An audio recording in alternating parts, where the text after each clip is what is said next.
ایران سے اسرائیل تک تیل پہنچانے کا کوئی راستہ ہی نہیں بچا تھا، پر اس دوستی کا حق ادا کرنے کے لیے خاص ایک پائپ لائن بچھائی گئی۔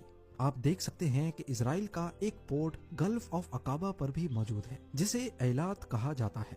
یہاں سے پائپ لائن شروع ہو کر اسرائیل کے ایشکلون پورٹ تک جاتی تھی، اور اس پروجیکٹ کو ایلات ایشکلون پائپ لائن کا نام دیا گیا۔ یہ صرف اس لیے کیا گیا تاکہ ایرانی آئل ٹینکرز خرگ آئی لینڈ سے نکل کر ریڈ سی میں جائیں، وہاں سے سوئز کینال کو بائی پاس کر کے گلف آف عقابہ اور پھر اسرائیل کے پورٹ ایلات پر ٹینکرز خالی کر دیں۔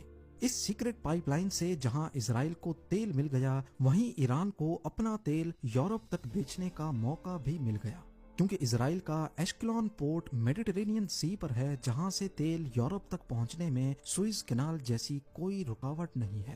یہ صرف ایک پائپ لائن نہیں تھی، بلکہ ایران اور اسرائیل کا بھائی چارہ تھا۔ اس میں 50% حصہ ایران کا تھا اور 50% اسرائیل کا۔ دونوں نے مل کر پیسہ لگایا تاکہ عرب ملکوں کی آئل مونوپولی کو چوٹ پہنچائی جا سکے۔ یہ دوستی اتنی پکی تھی کہ شاہ آف ایران اور اسرائیلی پرائم منسٹر بین گوریون کی ملاقاتیں چھپ چھپ کر ہوا کرتی تھی۔ بین گوریون جب تہران ایئرپورٹ پر اترتے تو ان کو وگ لگی ہوتی تھی تاکہ میڈیا کی نظروں سے بچ کر نکل سکیں۔ 1970s میں تہران اور اسرائیل کا ٹریڈ مشن، جو اصل میں ایمبیسی تھی، بالکل ایکٹیو تھی۔ وہاں اسرائیلی انجینئرز، ڈاکٹرز اور ملٹری ایڈوائزرز موجود ہوتے تھے۔ اسرائیل نے ایران کے کسانوں کو جدید اریگیشن اور ٹیکنالوجی بھی سکھائی، اور دونوں ملکوں کے بیچ ڈائریکٹ فلائٹس بھی چلتی تھی۔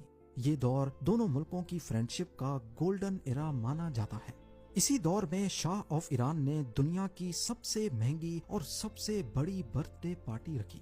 26 اکتوبر 1971 یہ شاہ کی 52nd برتھ ڈے اور پرشین امپائر کی 2500 ایئر اینیورسری کا دن تھا۔ اس پارٹی کے لیے ریگستان میں ایک پوری منی سٹی تعمیر کی گئی۔ ایک خاص رن وے بھی بنایا گیا جس پر اس دور میں $100 ملین سے زیادہ خرچہ ہوا تھا۔ اس میں دنیا بھر سے بادشاہ، ملکائیں، پریزیڈنٹس اور پرائم منسٹرز بلوائے گئے تھے۔ پیرس کے مشہور میکسمز ریسٹورنٹ سے پرائیویٹ